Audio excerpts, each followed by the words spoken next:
KT가 윤경림 사장을 차기 대표이사 최종 후보로 결정했습니다. 하지만 주주총회 문턱과 정치권의 외압을 넘어야 하는 만큼 갈 길은 먼 상황입니다.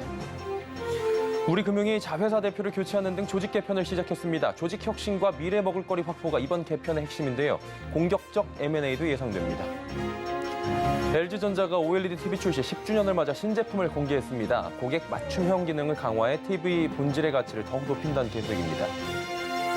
코스닥 상장사 이트론이 SOW 센서 온 웨이퍼라는 분야에서 독점 구조를 깨기 위해 제품 개발에 속도를 내고 있습니다. BGN CEO에서 김명종 이트론 대표와 자세한 이야기 나눠보도록 하겠습니다.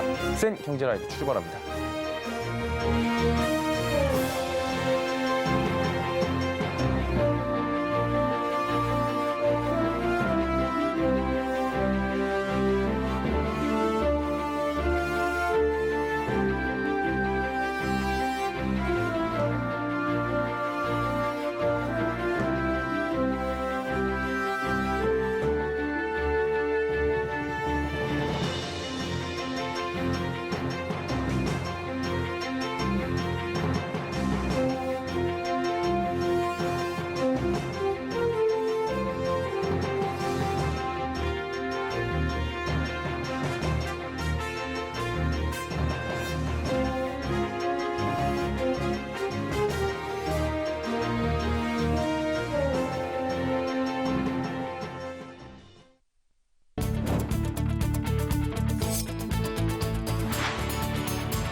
시청자 여러분 안녕하십니까? 센 경제라이브 서정덕입니다. 윤경림 KT그룹 트랜스포메이션 부문장이 KT의 차기 대표이사 후보로 뽑혔는데 실제 KT의 수장이 될 수 있을진 불투명한 상황입니다. 당장 주주총회 문턱을 넘어야 하는 데다 정부와 여당의 외압도 만만치 않은 상황인데요. 김효진 기자입니다. 윤경림 KT 차기 대표이사 후보가 당장 넘어야 할 산은 이달 말 열리는 주주총회입니다. 최대 주주인 국민연금이 반대표를 던질 가능성을 배제할 수 없기 때문. 이번에 윤경림 사장이 KT의 새로운 대표이사로 단독 최종 후보로 올랐어도 주주총회에서 과반수의 동의를 얻어야 대표이사가 선출되므로 다가오는 주주총회가 매우 중요합니다. KT는 앞서 두 차례 구현모 대표를 연임 적격으로 판정하고 차기 대표이사 후보로 추대했으나 국민연금과 정치권이 선정 과정을 두고 공정하지 않다고 지적하면서 차기 대표이사 선정을 진행해야 했습니다. 여기에 신한은행과 현대차 등 주요 주주의 선택도 변수입니다. KT 지분 구조를 살펴보면 3일 기준 국민연금, 신한은행, 현대차, 현대모비스 등이 주요 주주입니다. 신한은행과 현대차의 경우 국민연금이 각각 최대 주주와 2대 주주 자리에 있는 만큼 정치권 입김이 닿을 수 있다는 관측이 나옵니다. 만약 주총 문턱을 넘더라도 새 대표가 업무를 제대로 수행하려면 소원해진 정부, 국회와 관계 회복이 시급합니다. 통신은 대표적인 규제 산업으로 꼽히는 만큼 정부, 여당과 불편한 관계가 지속된다면 제대로 경영을 하기 어려울 수 있기 때문입니다. 주총에서 부결된다면 KT 대표 선임 절차는 다시 원점에서 재공모 절차에 돌입해야 합니다. 서울경제TV 김효진입니다. 우리금융이 자회사 대표 60%를 교체하는 등 조직 개편 서막을 올렸습니다. 조직 혁신과 미래 먹을거리 확보가 이번 개편의 핵심인데요. 우리금융 사업 구조에도 대규모 변화가 있을 것이란 관측입니다. 김미현 기자입니다. 우리금융그룹이 어제 단행한 인사를 보면 경쟁력을 높이려는 흐름이 뚜렷합니다. 우선 재임 기간 2년이 넘은 자회사 대표는 전원 교체해 계열사 14곳 중 9곳의 수장을 바꿨습니다. 회장 및 자회사 CEO 협의체인 기업문화혁신TF도 회장 직속으로 신설하며 대대적인 기업문화 혁신을 추진하기로 했습니다. 이런 흐름에 맞춰 지주 부회장 승진설이 나오기도 했던 이원덕 은행장은 용퇴를 결정했습니다. 은행 조직은 현재 영업 중심의 대대적인 개편이 이루어지고 있는데 차기 은행장으로 대표 영업통인 박화재 우리금융사업지원총괄사장이 물망에 오르는 중입니다. 다만 임종룡 회장이 대대적인 조직 혁신을 강조하고 있는 만큼 외부 인사 가능성도 제기됩니다. 이번 조직 개편엔 비은행 강화 전략도 주목받고 있습니다. 미래사업추진부문 신설을 두고 업계에선 증권사 인수합병에 집중할 수 있다는 전망도 나옵니다. 우리금융은 타 금융지주보다 은행 비중이 유독 높은 편이어서 사업 다각화를 이끌 증권사 인수는 임종룡 차기 회장의 임기 내 주요 과제로 꼽힙니다. 리테일 기반 증권사가 대상인데 중소형 증권사보다 대형 증권사 인수를 위해 직접 공격적인 M&A에 나설 것으로 시장은 예상합니다. 이외에도 우리금융은 조직 개편의 한 축으로 미래 먹거리 발굴을 삼은 만큼 올해 금산분리 규제 완화와 맞물려 공격적인 사업 영역 확장에 나설 가능성도 높습니다. 이에 따라 조직 혁신을 통한 영업력 확대와 신성장 동력 발굴 여부가 임종룡 조직 개편 평가의 한 축이 될 전망입니다. 서울경제TV 김미연입니다. 이달로 취임 100일을 맞이한 유재훈 예금보험 사장이 예금보호 3.0을 올해 경영 방향으로 제시했습니다. 미래지향적 예금보험 제도로 만들겠다는 것이 핵심인데요. 김수빈 기자입니다. 유재훈 예금보험공사 사장이 취임 100일을 맞아 오늘 기자간담회를 열고 미래지향적 예금보험 제도인 예금보험 3.0을 생각할 시기가 도래했다고 밝혔습니다. 예금보험 3.0의 요체는 사전의 금융위기를 예방해야 되고 무엇보다도 금융회사가 자기 힘으로 이 금융권의 파산 위기를 관리하고 그를 통해서 예금자들을 보호하는 것이 필요하며 예금보호 3.0은 현재 예금성 상품에 대한 원금 보장 위주의 예금자 보호 제도를 비금융 비예금 상품까지 확대하자는 것이 큰 뼈대입니다. 2021년 저축은행 부실 사태를 예를 들면 은행, 증권, 보험 등 이른바 다른 계정에서 구조조정 비용을 차입하면서 결국 자기 책임 원칙은 실현되지 못했다는 겁니다. 유 사장은 차 보험료처럼 경력에 따라 보험료를 달리하는 차등 보험료율 제도를 강조했습니다. 예보에 보험료를 납부하는 금융기관, 즉 부보금융회사가 스스로 리스크 관리를 유인할 수 있다는 것이 유 사장의 설명입니다. 이를 구현하기 위해 예보 제도를 개선하고 금융상품 보호 범위를 확대할 수 있도록 제도를 개편해 나가야 한다는 겁니다. 이를 토대로 본다면 2천만 원에서 5천만 원으로 상향된 이후 23년째 동결된 예금자 보호 한도도 1억 원까지 조정될 가능성도 나옵니다. 이 외에도 유 사장은 예보기금의 운용 다변화 계획도 내놨습니다. 올해 2월 미국 국채를 600억 원가량 매입했는데 이와 같이 부보금융회사 예금으로 예치하기보다는 시장성 금융상품으로 운용을 확대하기로 했습니다. 이와 함께 예보는 디지털 전환에 속도를 내고 내부 통제 체계와 ESG 경영 방향을 정립하기로 했습니다. 서울경제TV 김수빈입니다. LG전자가 OLED TV 출시 10주년을 맞아 업계 최다 라인업을 갖춘 신제품을 공개했습니다. 밝기와 무선 전송, 인공지능 등 다양한 기능을 앞세워 세계 시장을 선도하겠다는 전략인데요. 윤혜림 기자가 현장에 다녀왔습니다. 전원을 제외한 모든 선이 사라진 TV. 4K의 고화질 영상도 무선으로 전송됩니다. LG전자가 오늘 LG OLED 에보와 LG QNED 에보 등 맞춤 경험을 강화한 TV 신제품을 공개했습니다. 10년 동안 한결같이 OLED TV로 세계 프리미엄 TV 시장을 선도해왔습니다. 미래 10년을 리딩하기 위해서 현재 OLED TV에 만족하지 않고 고객 가치를 위해서 항상 노력하겠습니다. LG는 세계 최초로 4K 120Hz 무선 전송 솔루션을 탑재한 모델 LG 시그니처 OLED M을 공개했습니다. 콘솔 기기, 사운드바 등 다양한 주변 기기를 TV 본체 대신 별도의 AV 전송 박스인 제로 커넥트 박스에 연결하면 됩니다. 여기에 개인 맞춤형 기능도 강화됐습니다. 스마트 TV 플랫폼 웹OS 23을 탑재한 신제품은 방송 화면이 아닌 고객이 직접 꾸민 홈 화면으로 시작합니다. 인공지능이 콘텐츠, 화면 설정, 기능 등도 추천해줍니다. LG전자는 고객 개인의 취향과 생활 방식에 맞춘 시청 경험을 자유롭게 누리게 한다는 새로운 전략을 통해 TV 본질의 가치를 더 높이겠다는 계획입니다. 서울경제TV 윤혜림입니다. 지난해 전기차 내수 판매가 처음으로 연간 10만 대를 돌파한 가운데 전기차 시장에 대한 주목도가 커지고 있습니다. K배터리에 이어 전기차 시장의 숨은 수혜주로 타이어 관련주가 지목되고 있는데요. 최민정 기자입니다. 전기차 시장이 커지며 투자자들의 관심이 전기차용 배터리뿐 아니라 타이어로까지 확대되고 있습니다. 전기차는 차체 바닥에 배터리를 탑재해 일반 차량보다 무게가 최소 20% 더 무겁고 급출발과 급정거도 빈번하기 때문에 일반 내연기관차보다 전기차용 타이어의 수명이 짧습니다. 전용 타이어를 끼워줘야 되고요. 전용 타이어를 껴준다 하더라도 일반 내연기관차 타이어보다도 수명이 줍니다. 교체도 순환이 빨라지고요. 또 전기차가 보급 대수가 많아지면 많아질수록 교체 횟수도 빨라지기 때문에 시장도 커집니다. 국내 타이어 빅3 기업도 전기차 손님 잡기에 나섰습니다.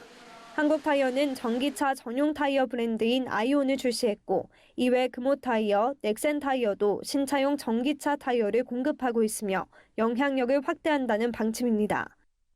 타이어에 들어가는 필수 재료인 타이어 코드 기업의 수혜 기대감도 커졌습니다. 타이어 코드는 타이어의 지지대 역할을 해주는 재료로 전기차 타이어는 일반 내연기관차에 비해 더 많은 양의 타이어 코드가 들어갑니다. 현재 효성 첨단 소재와 코오롱 인더스토리는 타이어 코드 글로벌 시장 점유율 1, 2위 기업으로 글로벌 전기차 시장과 함께 성장할 것이라고 내다봅니다. 실제 증권업계에서도 타이어 관련 기업에 긍정적인 전망을 내놓고 있습니다. 전기차는 2021년을 기점으로 판매량이 뛰었는데 이 시기에 팔린 전기차의 타이어들이 대거 교체 주기를 맞기 때문입니다. 작년 수익성 저하의 주된 요인이었던 운임비 걱정을 크게 덜어낸 점도 상승 요인으로 꼽았습니다. 아무래도 중국 쪽도 전기차 시장이 상당히 빨리 일어났기 때문에 전기차용 교체 수요들은 좀 늘어날 거라고 좀 보고 있긴 합니다. 신차 물량도 좀 늘어날 거라고 보고 긍정적으로 보입니다. 다만 일각에선 전기차의 타이어 교체 시기가 도래한 건 맞지만 기업 실적에 대한 기여도는 크지 않을 수 있다고 조언합니다. 서울경제TV 최민정입니다. 둔촌주공 재건축 아파트인 올림픽파크 포레온 무순위 청약이 오늘 진행됐습니다. 공사 중단 등 부침이 많았던 사업이었는데 우여곡절 끝에 완판 전망이 나오고 있다고 합니다. 서청석 기자입니다. 둔촌주공조합과 시공사업단은 한국부동산원 청약홈에 전용 면적 29에서 49제곱미터, 소형 가구 899가구에 대해 무순위 청약을 시행한다는 내용의 모집 공고문을 게재했습니다. 이번 청약은 만 19세 이상이라면 거주지, 주택 소유 여부, 청약 통장과 무관하게 누구나 청약이 가능하고 당첨자는 13일에 발표될 예정입니다. 무순위 청약 물건은 전용 29제곱미터 2가구, 39제곱미터 638가구, 49제곱미터 259가구 등 총 899가구가 무순위 청약으로 나옵니다. 특히 정부가 무순위 청약을 거주지 상관없이, 주택 소유 상관없이 대한민국 국민이라면 누구나 신청 가능하도록 법을 개정했습니다. 덕분에 오늘 하루 진행되는 무순위 청약에서 완판 전망이 나오고 있습니다. 둔촌주공의 완판 전망은 의미가 큽니다. 당초 둔촌주공 사업은 조합과 시공사업단의 의견 충돌로 공정률 52%에서 공사 중단이라는 사상 초유의 사태를 맞이하는 등 부침이 많아 사업이 완료될 수 있을지도 불확실했기 때문입니다.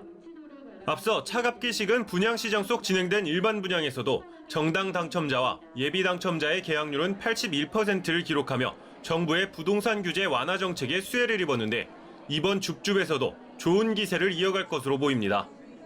부동산 업계에선 부동산 규제 완화 호재를 얻고 소형 평수인 만큼 실거주 목적보다는 임대사업 등 투자 수요가 대거 몰릴 것이라고 분석하고 있습니다. 분양가는 전용 29제곱미터가 5억 1,500만 원, 39제곱미터 6억에서 7억 원, 49제곱미터 8억 5천만 원에서 8억 8천만 원입니다. 한국부동산원 청약홈에서 오전 9시부터 오후 5시 30분까지 청약을 받습니다. 1인 2건 이상의 청약은 무효 처리됩니다. 서울경제TV 서청석입니다.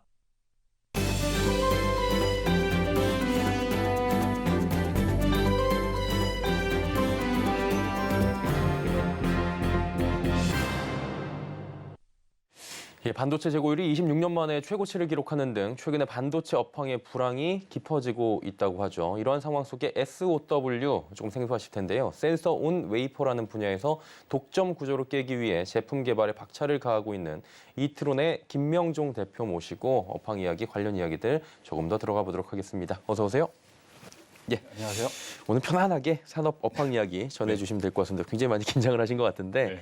그럼 이트론이 어떤 회사인지부터 한번 여쭤볼까요? 네, 저희 이트론은 서버 스토리지 그리고 가상화 솔루션 자체 개발한 가상화 솔루션을 공공이나 금융기관 또는 그 정부 산하의 여러 단체나 기관에 그 가상화 솔루션을 공급하고 서비스를 하는 그런 IT 전문 상장사입니다. 네, 코스닥에 상장이 돼 있죠. 네네. IT 기업으로 저희가 이해를 하면 되겠네요. 네네네. 근데 굉장히 생소해요. 저도 처음 들어봤는데 SOW가 이제 센서 온 웨이퍼의 줄임말이라고 하더라고요. 이게 네. 굉장히 생소한데 어떤 기술인지 궁금하고요. 네. 어떻게 개발하게 되시게 된지 뭐 이 부분도 네, 말씀해 우선 주시죠. 개발하게 된 계기를 말씀을 드리면 예. 2017년에 예. 정부 국가 과제로 저희가 선정이 돼서 국가의 반도체 경쟁력을 확보 차원에서 과제가 있었습니다. 예. 저희가 선정이 돼서 그 반도체 이 SOW는 반도체 공정의 필수 모니터링 시스템이거든요. 예. 그 반도체 생산을 하는데 공정의 수율이 되게 중요한데 그렇죠. 수율을 확보하려면 사전에 제조하기 전에 그 온도를 체크를 합니다. 온도 챔버라는 장비에서 온도를 체크하는데 예. 저희 SOW가 사전에 모니터링하는 시스템이라고 생각을 하시면 됩니다. 예. 네. 수율을 높이기 위해서 그렇다면 네네. 필수적으로 사용이 된다고 보면 반도체 되나요? 공정에서는 필수적인 아이템입니다.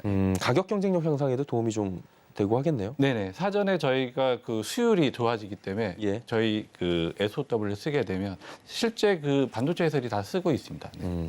그럼 얘기 들어보니까 굉장히 중요할 것 같다라는 거는 당연히 생각이 들 수밖에 없는데 이게 구체적으로 그러면 지금 좀 개괄적으로 설명을 해주셨잖아요. 네네. 구체적으로 어느 정도로 중요한지 좀 짚어주시면 어떨까요? 현재 그 저희가 삼성전자나 하이닉스, TSMC 등 우리가 알만한 반도체 생산 업체들이 다들 사용을 하고 있고요. 예. 애칭 공정이라는 중요한 공정이 있는데 그쪽에서 수율 향상을 위해서 사전에 예. 그 생산하기 사전에 그 저희 SOW를 그 애칭 장비에 넣어서 확인해야 현재 온도를 테스트를 합니다. 적정한 생산을 할 수 있는 온도가 됐는지.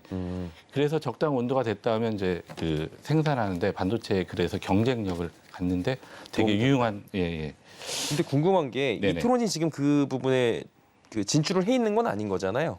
네, 이트론은 이제 2017년에 그 과제로 시작을 해서 예.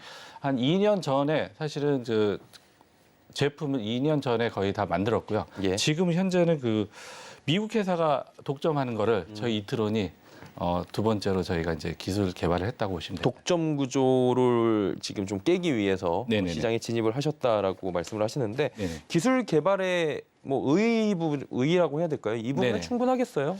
저희가 이제 저희 독자적으로 한 건 아니고 예. 산학 협력을 통해서 했습니다. 예를 들자면 그 한국 종합 나노 기술원이나 그런 여러 회사를 여러 기관을 통해서 예. 국산 외산 제품을 국산 제품으로 하는 예. 것이 저희한테는 예. 큰 의의가 되지 않을까 생각하고요. 예. 또 영하 40도에서 140도까지 이르는 그 가혹한 제조 공정을 저희가 그 SOW가 들어가서 그쪽에서 그 모니터링 할 수 있는 예. 그런 장비라고 생각하시면 되고요. 저희 장비가 그 반도체 안정화에 되게 중요한 그 시작점이라고 생각합니다. 네. 이게 근데 사실은 네. 지금 듣고 보면은 SOW가 반도체 그 웨이퍼라고 하나요? 예. 이 웨이퍼에서는 꼭 필요한 거잖아요. 네, 웨이퍼 위에 센서를 올려가지고 꼭 필요한 건데 네네. 의구심도 사실 있을 것 같아요. 이 정도의 필요한 기술이고 대단한 기술이고 미국 회사가 독점을 하고 있는데 네. 이트론에서 가능할 수 있냐라는 네. 질문을 사실 받으실 것 같고. 예, 사실 되게 많이 받고 있습니다. 예. 사실은 이러한 기술을 이트론에서 할 수 있는지에 대한 의구심 당연히 있고요. 예. 저희 이 지금 방송에 나왔지만 방송에 나오기 전에도 외국의 그런 유수한 반도체 회사들이 예. 저희한테 진짜 저희가 개발한 게 맞는지에 대한 문의가 많이 오고 있습니다. 예. 사실 이런 저희 같은 이트론 같은 중소기업에서 개발되었다는 게 믿기 어려울 수 있고요. 예. 물론 뭐 미국의 회사가 독점적으로 다 만들고는 있지만 예. 저희는 사실은 아까 말씀드린 대로 국가의 그 연구 과제로 시작을 했거든요. 예. 연구 과제를 17년도에요. 시작을 했고요. 예. 저희가 이 개발을 하는데 한국표준기술원이나 나노종합기술원 그리고 학계에서도 연대나 광운대에서도 도움을 주셨고요. 예. 소프트웨어 개발하는 회사들도 저희한테 JD라는 회사도 도움을 주셨고요. 예. 더군다나 그 저희가 사실은 이거 테스트하는 장비가 없었는데 예. SK 하이닉스에서도 장비를 빌려줘서 테스트도 할 수 있었고 또 반도체 조합에서도 저희한테 많은 조언을 해주셔서 우리가 이 기술을 개발하게 되는데 좀 도움이 됐습니다. 예. 이게 테스트를 진행하는 것 자체도 좀 쉽지 않나 봐요. 네네. 일단 장비가 테스트하는 장비가 워낙 고가이고 수십억 원 하나요? 네네. 예. 저희 테스트하는 챔버 같은 경우는 한 30억 정도 이상합니다. 네네. 워낙에 비싸다 보니까 사실 중소기업에서는 그 테스트를 위한 장비를 구매하는 것 자체도 사실은 어려운 상황이겠네요. 네네, 그렇습니다. 예.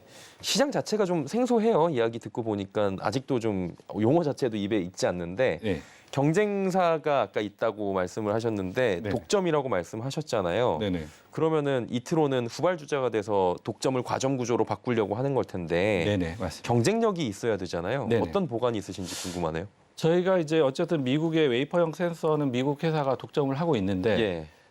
저희 경쟁력은 미국 회사보다 가격이 20-30% 더 저렴합니다. 가격 경쟁력이 있다. 첫 예. 번째. 예, 두 번째는 저희가 이제 제품 라인업이 미국 회사는 그 현재 저온 SOW만 가지고 있는데 예. 저희는 저온에다가 극저온 SW, 영하 40도에서 140도 가는 극저온 SOW도 개발을 해놨고요. 향후에는 그 플라즈마 SOW도 지금 개발 중에 있습니다. 그래서 라인업도 다 확보돼 있고 가격 경쟁력도 충분하기 때문에 저희가 해볼 만하다. 예, 그렇게 이제 생각을 하고 있고 경쟁력이 있다고 판단됩니다. 근데 이 좋은 기술이잖아요. 네. 또 궁금한 게 생기네요. 왜 그동안에 하나도 시장에 알려지지 않았었는지 네네. 그 부분에 대한 의구심도 있을 것 같은데요. 네네. 저희가 이 기술을 확보한 게 한 1년 넘었고요. 한 예. 2년 정도 됐는데 예. 이 제품에 대한 장기적인 신뢰성과 공정의 안정성이 되게 중요하거든요. 반도체 장비에 들어가야 되니까. 그렇죠. 그 테스트하는 데 사실 많은 투자를 했습니다. 투자를 해서 지금 현재 300mm 반도체 공정에 테스트하는 아까도 고가의 장비를 저희가 살 수가 없으니까 그렇죠. 뭐 예를 들어서 하이닉스에서 도움을 주셨고 그런데 그런 시간들이 많은 시간들이 지체하다 보니까 그 시간도 지체됐고 그거에 대한 테스트 할 수 있는 그 안정성에 대한 시간이 좀 필요했기 때문에 좀 충분히 그런 시간을 갖는 게 저희 입장에서 좋을 거라고 판단돼서 예. 그동안 그 기술에 대한 그렇게 알리지는 못했습니다. 마케팅 어떻게 좀 하실 예정인가요? 근데 이제 향후에는 이 부분은 자신 있는 게 지금 중국도 그렇고 대만 업체도 그렇고 미국에서 알만한 회사들이 많이 저희한테 문의가 오고 있고 실제 저희가 이제 매출로 이루어진다 하면 자연스럽게 마케팅도 되고 향후엔 또 그 학회나 이런 데를 통해서 홍보도 많이 할 예정이고요. 또 시연도 많이 확대할 예정입니다. 예. 이게 미중 갈등 때문에 조금 더 부각되는 게 있나요? 네, 맞습니다. 작년에 그 미중 갈등의 시발점이 작년 8월경에 있었는데 중국 반도체 업체 입장에서는 사실 향후에 미국 제품을 쓰기가 되게 곤란한 상황이 됐고요. 예. 저희 입장에서는 이게 큰 저희한테 기회가 되지 않을까 판단하고 있고 실제 중국 업체들이 뭐 계속 저희한테 문의 들어오고 있고 미국 걸 못 쓰게 되는 거잖아요. 네네, 그 그렇습니다. 업체들은. 예. 그러다 보니까 이제 이트론에 기술이 있느냐, 네네네. 실체 있느냐, 뭐 이렇게 하겠네요. 그렇죠. 저희 공장 회사에도 벌써 현장 방문하고요. 한 4군데 업체가 와서 실제 실사를 다 했었고요. 예. 실체에 대한 그 검증도 다 하고 있고 4월 다음 달 같은 경우는 저희가 테스트를 다 해드립니다. 네네. 네. 이제 출시를 앞두고 있는 거죠? 네네. 출시를 그렇습니다. 앞두고 있는 상황으로 저희가 이야기를 들었는데 네네. 향후에 그럼 발생할 수 있는 잠재적 문제점도 있을 거 아니에요? 어려움도 네, 있고 그렇습니다. 어떤 부분을 좀 짚어주시겠어요? 저희가 제일 이제 문제점이라고 판단되는 거는 사실 이제 현재는 연구소에서 개발만 했지 예. 대량 생산한 적은 없기 때문에 생산 캐파나 그런 시장 수요를 감당할 수 있는 능력이 되는지에 대한 고민이 있고요. 또 대량 생산을 하려면 저희가 투자도 많이 해야 되는데 그 투자에 대한 여력 부분도 고민하고 있습니다. 또 경쟁사 쪽에서도 당연히 저희에 대해서 이제 당연히 그 경쟁사로 보여지면 그렇죠. 여러 가지 이슈 제기가 있을 거라고 판단되고 특히 특허 이슈가 있지 않을까 생각되는데 저희 입장에서는 저희가 개발한 특허를 한 30종 이상 보유하고 있거든요. 충분히 경쟁이 있다? 경쟁도 있고 예. 해볼 만한 게임이다 이렇게 보고 있습니다. 예. 네. 마지막으로 질문 드릴게요. 해당 기술이 국내 시장에서 어느 정도 영향을 줄 수 있을지도 궁금하고요. 그리고 향후 계획들은 어떻게 되시는지 마지막으로 짧게 들어보겠습니다. 네, 저희가 그 향후에 그 공정 진단 센서 기술을 예. 미국 제품에서 한국 제품으로 국산했던 것에 대해서 지금도 되게 자부심이 크고요. 예. 우리나라 그 반도체 회사들 입장에서도 한국에 이런 제품이 있다는 것에 대해서는 그 반도체 생산이나 경쟁력 부분에서 되게 도움이 되겠죠. 도움이 되지 않을까 생각하고요. 예. 향후에는 저희가 이제 시설 투자와 병행해서 많은 인재들을 좀 뽑으려고 합니다. 그래서 예. 경쟁력을 더 확대하고 또 아까 말씀드린 라인업 새로운 제품들도 예. 확대를 해서 좋은 캐시카우로. 예, 캐시카우로 만들고자 합니다. 네네. 예, 알겠습니다. 산업 발전에 이바지해 주시길 저희가 함께 응원하도록 하겠습니다. 김명종 이트론 대표와 오늘 이야기 나눠봤고요. 오늘은 여기까지 듣도록 하겠습니다. 고맙습니다. 네, 감사합니다.